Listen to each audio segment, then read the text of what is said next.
Professional Schools of International Affairs. We're delighted to be joined on this webinar by Gabenga Odunimi, and he can correct me when we realize how badly I butchered that, the CEO and founder of LDI Africa. He's here to share with us some information on their fellowship programs and other opportunities. I'll let him tell you more about himself, and we will go through the presentation. If you have questions as we go, please feel free to type them into that chat box at the bottom of your screen, and we'll take all the questions at the end. And with that, Megan, the floor is yours. Awesome. Well, good morning, everyone. Thank you for coming to this webinar online. So today I'm going to be talking to you all about LDI Africa, the 2018 cohort of our Emerging Institutions Fellowship Program and opportunities to getting involved. And before I go into the opportunity and the organization, I just want to tell you a little bit background about my story, about myself, and my leadership trajectory to starting this organization and helping to create this program. So I want to premise my introduction with this idea that ideas and talent are universally accessible around the world, but opportunities are not. I was a social entrepreneur several years ago in Nigeria, and I started a startup organization, a social startup organization, with a goal to provide domestic volunteer service. And I kind of had this vision of having a global fellowship, pretty much like Amazon or Google for international service, but I was not able to bring that into fruition. The opportunity I had to realize that was a State Department program, and that program allows for nonprofit leaders the opportunity to come into the U.S. And State Department started to think seriously about how can we increase the exchange rate of international service and utilize the unique perspective of international leaders in the programming of international development organizations in the U.S. So I came to Washington, D.C., and I started serving with a program called Atlas Corps. While serving in Washington, D.C., I realized that there were several opportunities for service here, both domestically and internationally, but several certain communities that might be classified as minority or international or immigrant or diaspora often don't seem to utilize those opportunities as much. Realized that the communities that the African diaspora community that I came into here weren't participating into opportunities like the Peace Corps to go overseas to serve, and not just that, in several communities as well. So I started to think about how can I make a contribution to enrich the diversity of international service in the United States. As a result of that, the vision of LDI Africa came into fruition. And more about this vision, it was premised on this concept that when ideas and people are able to cross borders, the world is a better place. We see this happen in technology. A young tech person in India came to New York, had an idea for an email. Eventually, Microsoft was able to be a part of that. We have internet today. The tech industry is a better place. The world at large is a better place. We see this happen as well in entertainment and sports. Organizations going to lengths in every corner of the world to source talents and ideas to enrich their industry. We also see the same happening in faith. People of faith travel around the world. They share what they believe, their conviction. We are all better off. The world is a better place. But in the nonprofit sectors, those borders are a little bit much more difficult for some people to cross. And we know in the United States, we have the Peace Corps. And the Peace Corps American volunteers go around the nations of the world to serve. They become the experience of America international communities would have. They become that conduit for international service and impact from the United States. In Nigeria as well, in African countries, Nigeria has the largest service program. It's called the National Youth Service Corps Program. Ghana has the National Youth Service Scheme Program. Those programs are designed in such a way that it's somewhat domestic. And this idea of international service and connection, there could be gaps. And looking at how directional service from overseas to Africa could be one-dimensional, as well as in Africa or some continents or some communities. So how can we enrich that diversity? How can we create this marketplace where there is not just a multilateral, but there's a multilateral, multicultural, multi-sectoral free flow of service where we are sharing innovation, talent, and ideas to enrich the communities or the industries that we work with. So that is the premise of LDI Africa, to help to bridge that gap of the lack of cultural diversity and talent in international service. And that was the problem. So we look at, in the United States, how can more communities participate in international service? Also, we look at the industries or the sectors the service opportunities are being channeled into. How can we expand the same into for-profit and non-profit and government? And how can that human capital be a catalyst for sustainable development and change? So the solution that we have is the Emerging Institutions Fellowship Program. And the Emerging Institutions Fellowship Program is now designed as an international pro bono consulting program. The program primarily works with startup organizations, for-profit, non-profit, overseas in Africa, and it takes talent from around the world and connects them into the businesses on the ground. So again, just a little bit of how the model works.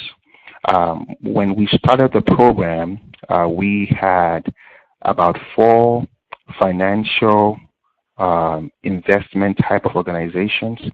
It was a combination of private equity, venture capital, foundations, agribusiness funds, and the pitch was, how can we complement or supplement your financial contribution with human capital?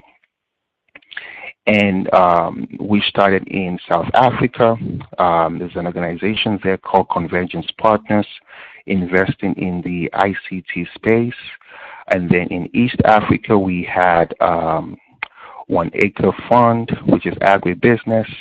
In West Africa, we had Rocket Internet, which invests into online platform. Just think about it more like an Amazon. So one of their successful startup there was Jumia.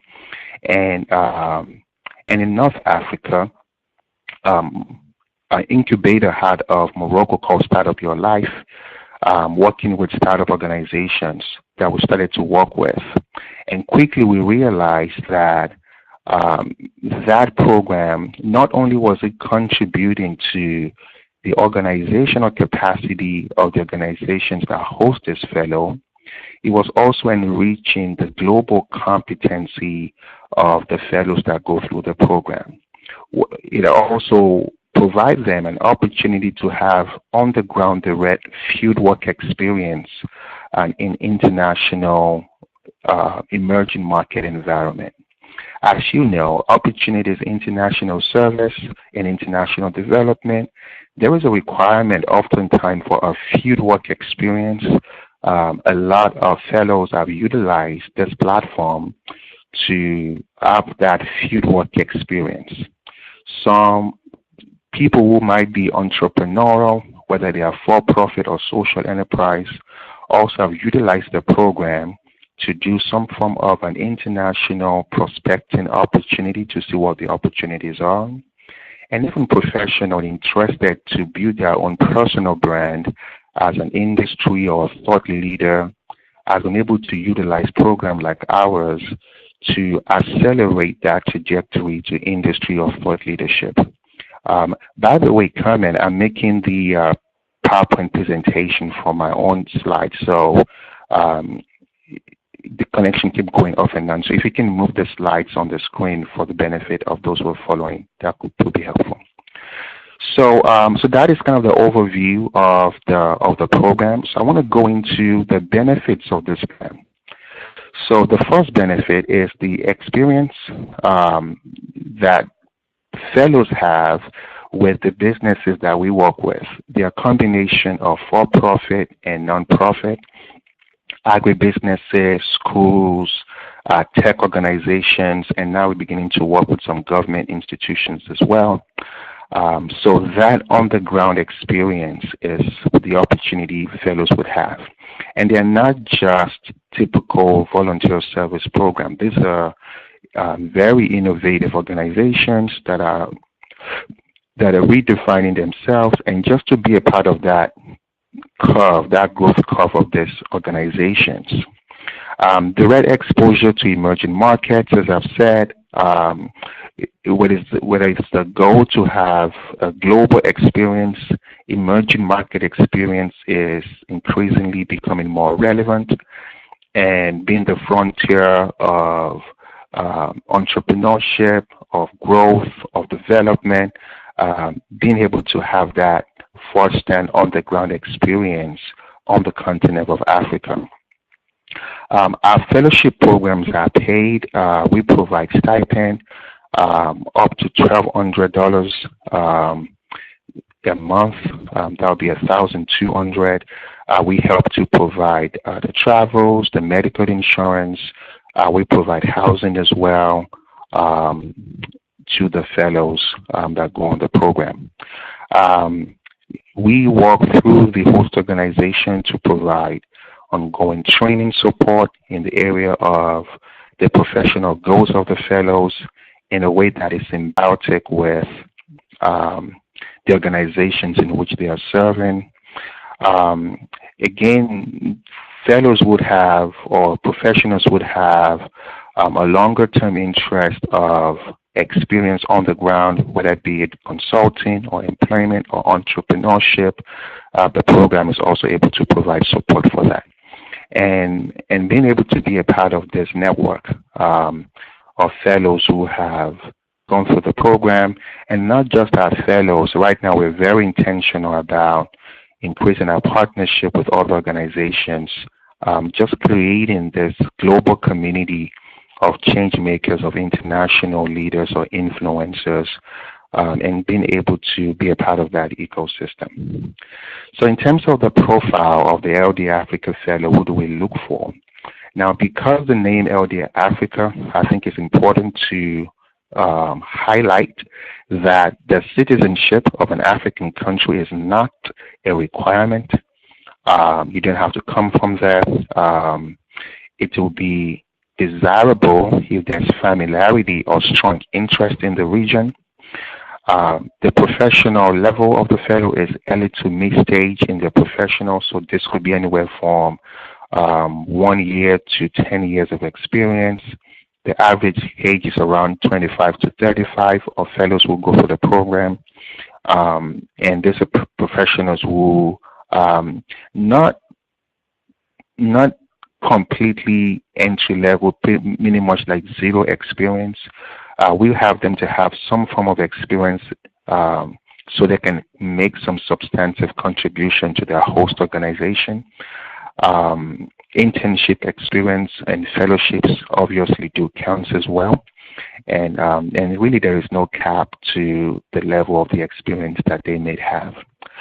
The fields that the fellows typically come from is very broad. They come from businesses, for-profit, social enterprises, international development, pretty much covers everything.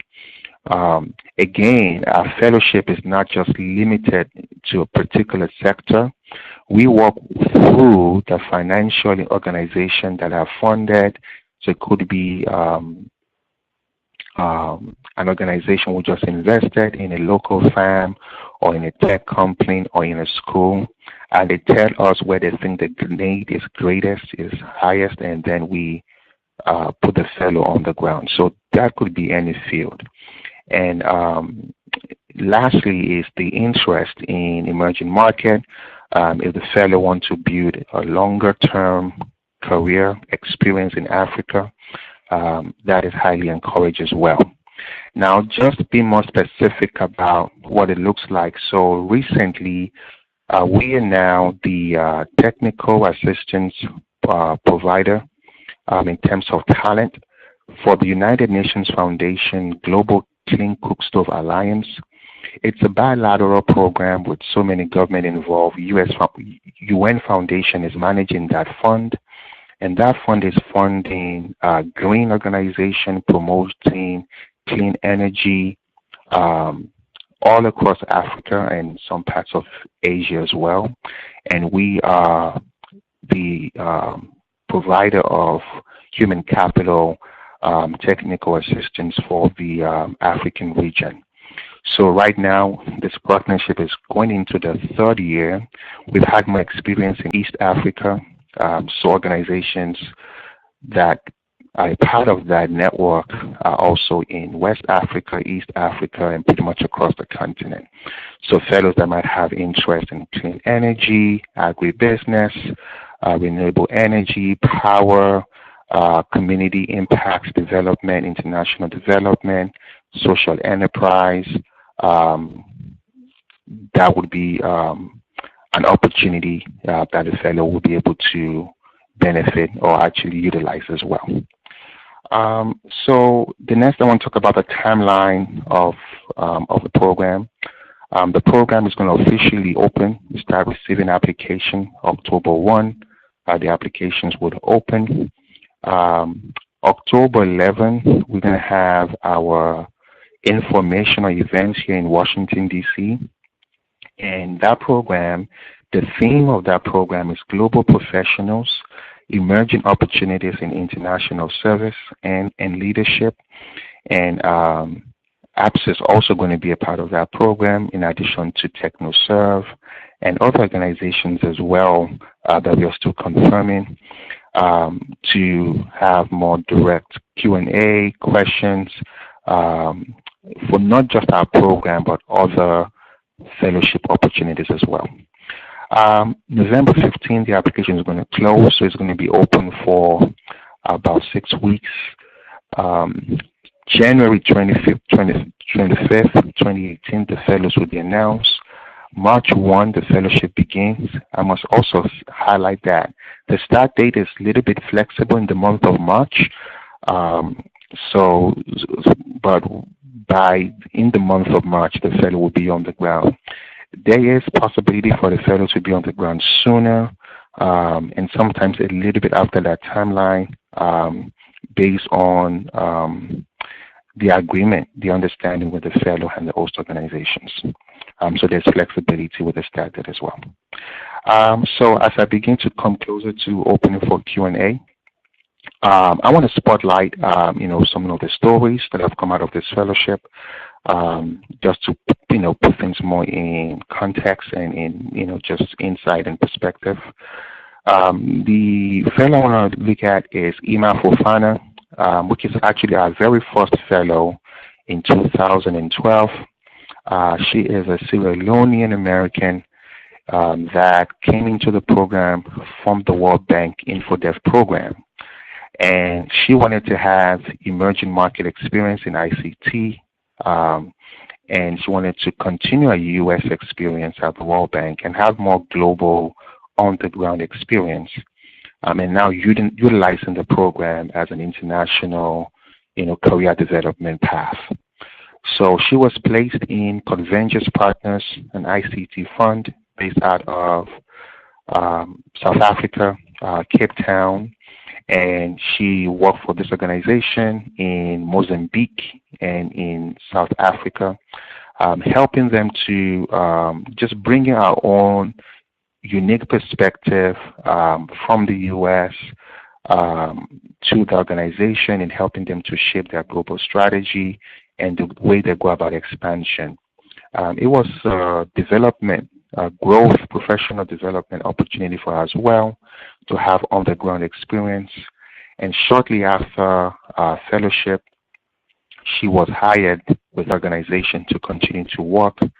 And ultimately, she made the transition back to our native country, which is Sierra Leone. And now she works for one of the leading ICT firm in the mobile technology space in our country. So she always had a vision to be an international global professional in the ICT space. She had a U.S. experience, and now she was able to have the on-the-ground domestic experience or emerging market experience. And now towards the industry leadership of our path to be able to realize that goal. The second fellow that I want to talk about is John Ubong Silas. John Ubong Silas is a Nigerian American, first generation, and had experience working with the U.S. charter school system, community college system, and also had some policy work on the Hill experience as well. And again, his vision has always been to be that thought industry leader in the education space, but his experience was U.S. limited. In 2013, he went into the program. He joined a college in Nigeria, in Osun State, Nigeria, where he was able to bring his U.S. experience to the programming of that organization, as well as enrich his own perspective and competency as a professional in that space, having that holistic, comprehensive experience. After that program, we're very delighted that he decided to join us in D.C., back again Washington, D.C., and he now manages the partnership for the Emerging Institutions Fellowship Program. Is currently in Nigeria doing some on the ground work for us there. And now he's able to also launch his own personal brand as an international consultant in the education space, helping organizations both in the U.S. and Africa redesign or rethink their approach to education from a curriculum standpoint, from an investment standpoint, from a human capital investment or strategy standpoint. And now he's been able to use that program to realize his professional aspiration. So for me, I think this is the greatest benefit of a program like ours. I said my story, that I came from Nigeria. I had this vision of a social enterprise that will realize the things that LDI Africa does now. But it was a fellowship program that provided me the pathway to realize that. And the few stories I've told about, whether it's Emma or John, also going through the program that came out of that experience to be able to realize their own professional goals. I think that is just the core of the Emerging Institutions Fellowship Program. So I will stop the presentation. I hope the overview, introduction about LDI and the fellowship program was helpful. I also want to mention that we are based in Washington, D.C. We are a nonprofit social enterprise, and our operations largely in Africa, all across the continent. We also have a service program for both nonprofit and for-profit leaders to come to the United States for their partnerships and growth and development. But our main program is the Emerging Institutions Fellowship Program. At this point, I'm going to end the presentations here and open it up for questions that you might have. For some reason, I'm struggling to get back online, so maybe if Carmen can echo the questions, can relay the questions over the phone, and I'll be able to answer them if there are any. And also, I cannot see the screen. Thank you, Benga. This is Carmen, and I very much appreciate all of the information you've shared with us. We will take the questions as they come, and since I have the microphone, I get the privilege of the first question. Could you tell us a little bit about the application process and whether you have any tips about how students can best be competitive? Oh, thank you for that. The application process, so we have general essay, short essay questions that applicants would answer. Tell us about your long-term goals, your short-term goals, your leadership story, very similar to typical fellowship or grad school application essay questions. We ask that supplemental includes cover letter, includes the resume. Now, the cover letter, we ask that the applicant apply to the fellowship program and not just one specific host organizations. So fellows might say, I really want to work with this organization in Kenya or that organization in Zambia. At the stage of the application program, we just wanted to apply to the fellowship program. There are subsequent rounds that the fellow would have more insight, more information, and be able to make some specific preference request. But at the initial stage, it's a little bit more generic. So just to have an insight how the application and screening program works. So the application process opens or the application comes in. We shortlist the first round semi-finalists. They go through an informational, a phone interview, a Skype interview with our selection board members. And then we ask them more questions over the phone and just try to establish eligibility for the program. And they are trying to clarify or reinforce that this is not an employment program. This is a fellowship program. Do they know what that means? They're making a commitment of 1 year of service. In some rare cases, 6 months of service, most likely a year of service. So they understand that. They're receiving a stipend, not a salary. So they understand that. So that is what the selection board member reinforce. Then they make a recommendation to the LDI Africa program team, those who think should advance to the final rounds.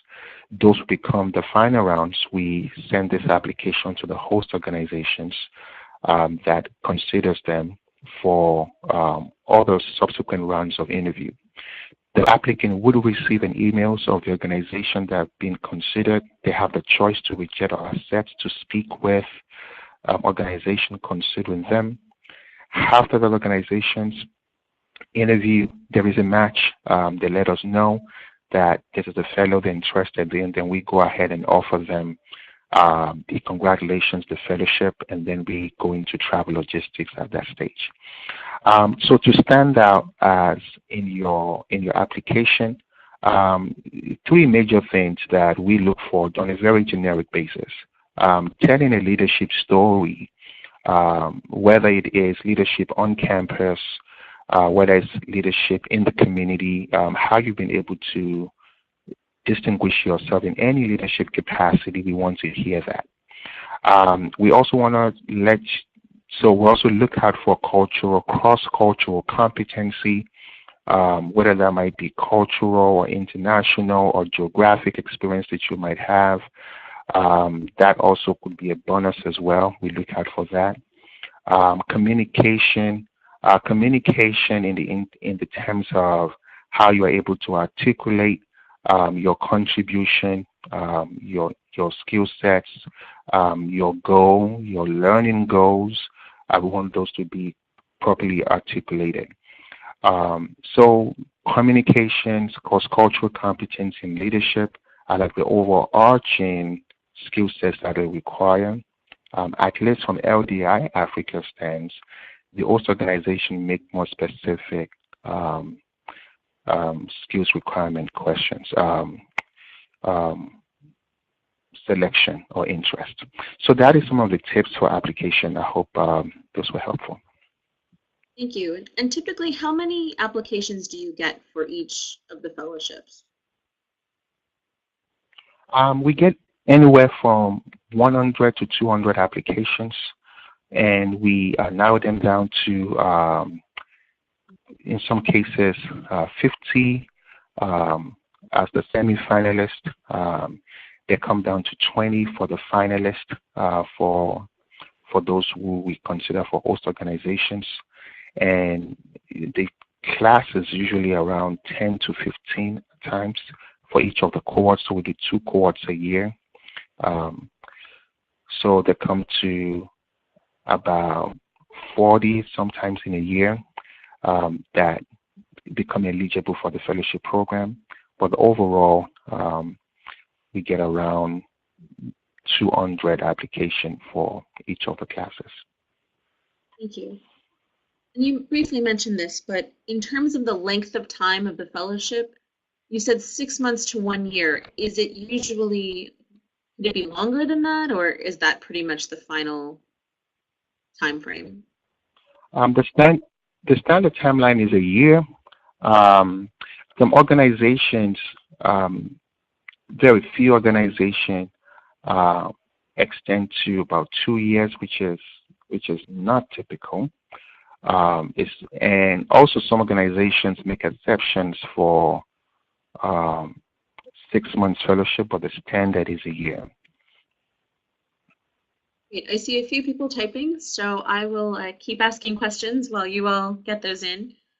In terms of skill sets, many of our students come from a variety of places. For students who perhaps do not have African heritage, maybe they're from various parts of Asia or Asian American, et cetera, are there language skills or other things that help to set candidates apart? So the program is very big on cross-cultural collaboration, and that's one of the strong assets that the program has to offer our host organizations.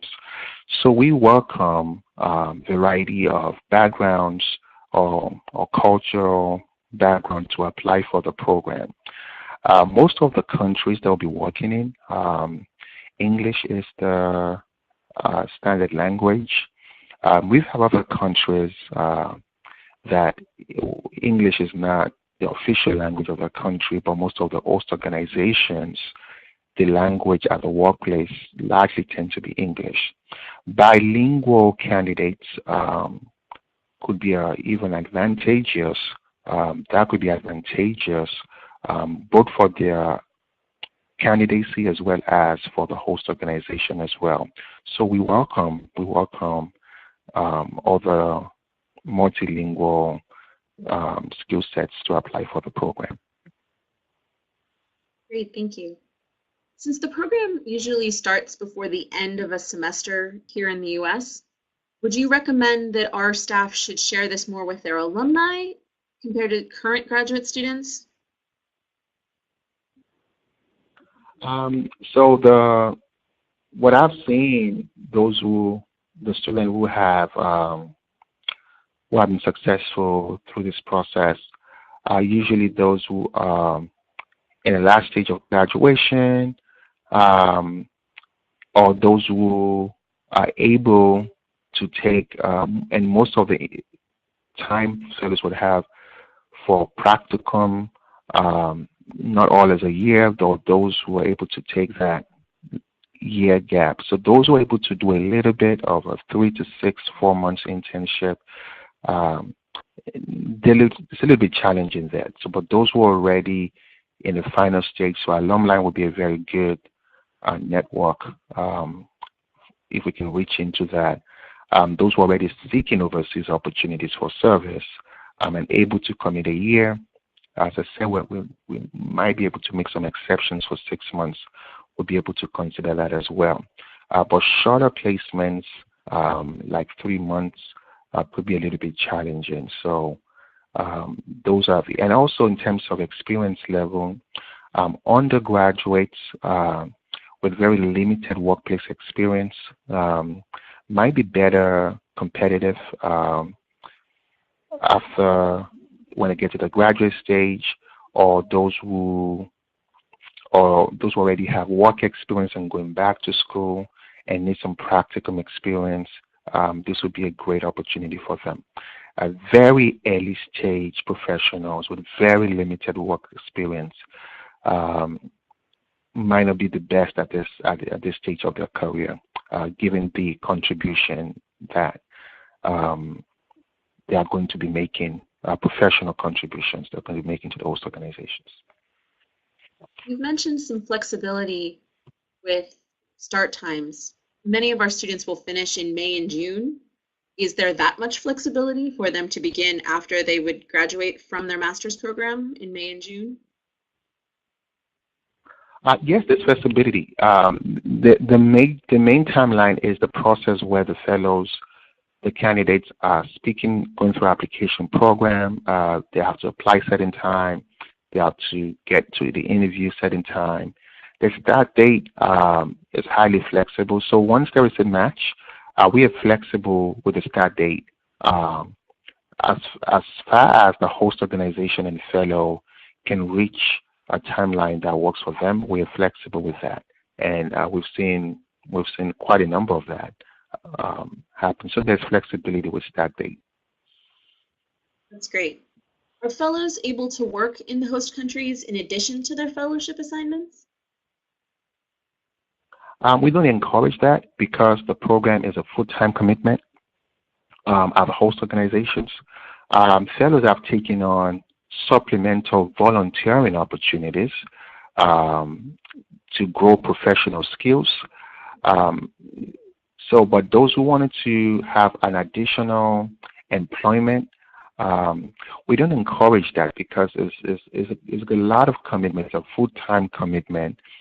So we also ask the fellows in the application program to understand that while this is a service opportunity, fellows have been held with the same accountability as that of the employees of the organizations they work with. So they're going there 9 to 5. They're doing more, 40 hours. Sometimes they exceed it. Sometimes it's not up to that, but it's a full-time commitment. Now, a fellow that does consulting work, maybe some kind of online work, we don't encourage that.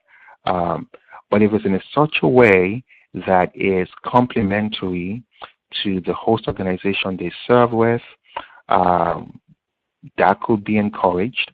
That could be allowed, not encouraged.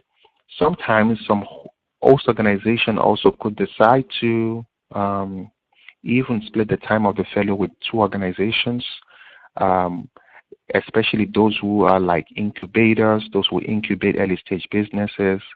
So that commitment could be a lot. So it could be challenging to add on an additional professional commitment to the fellowship program.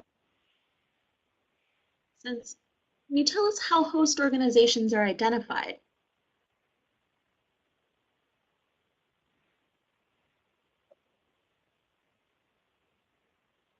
Did we lose you? Hello? Yes? Okay, I'm right here. So I thought that was there a question? Can you tell us how host organizations are identified?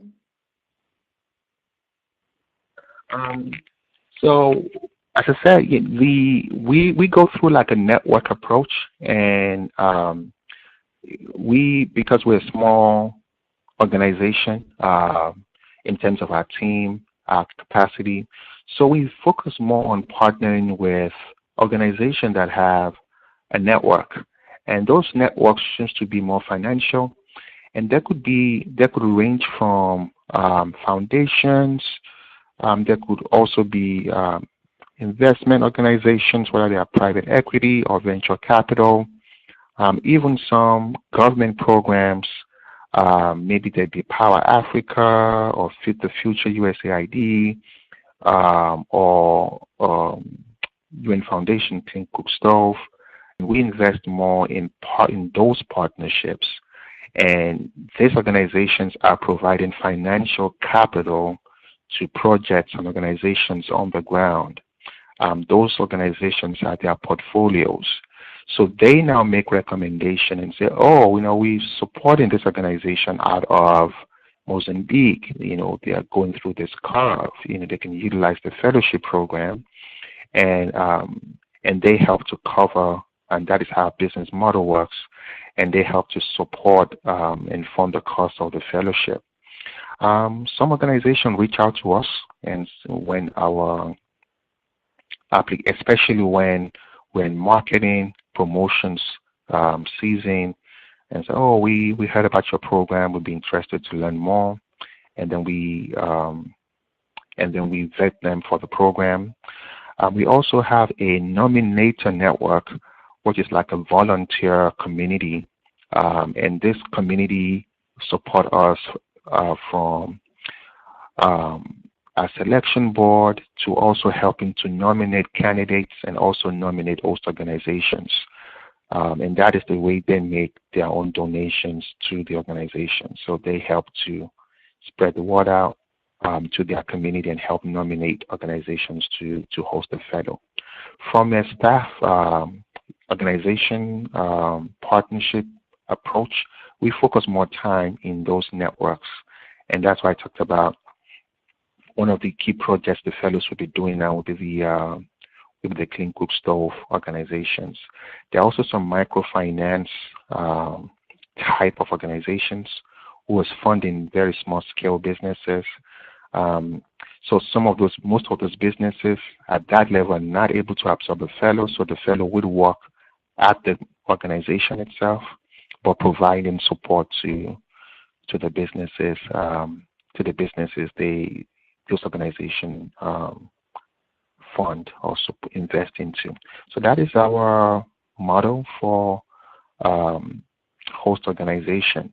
Once we identify these host organizations, we now they go through a screening process that for them to understand that this is a fellowship program, and some of them, so there's an onboarding orientation training program. Some of them are just getting involved in fellowship program for the first time. So we try to let them know that is not a typical employment program, although it's pro bono consulting, just trying to understand the boundaries of that. And those who are not able to work with the guidelines that we have are not considered for the program. So what else about? So that is about the process of identifying and onboarding host organizations. Thank you.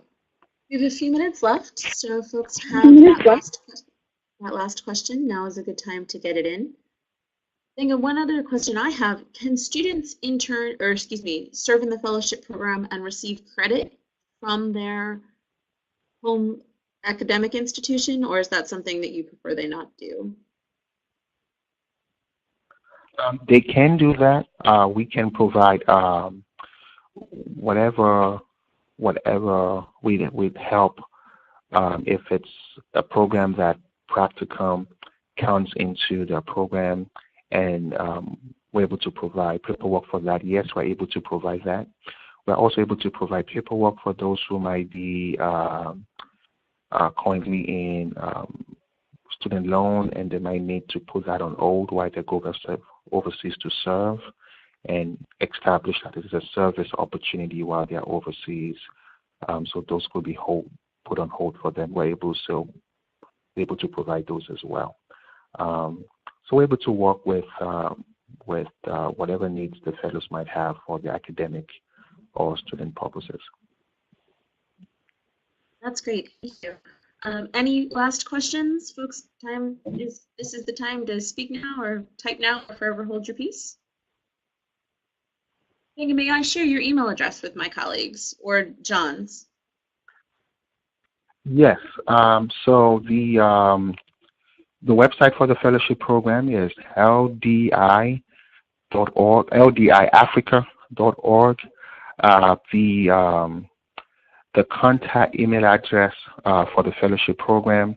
I think Carmen will make that available, but it is John, for the partnership inquiries, is John-Silas at ldiafrica.org.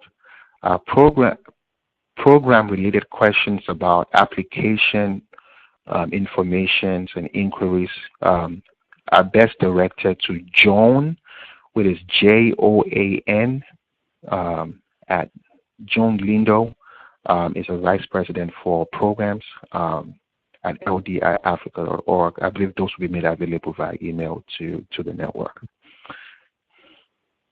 Yes, I'll share all of that, and with permission, your slides as well as this recording Yes. after this event.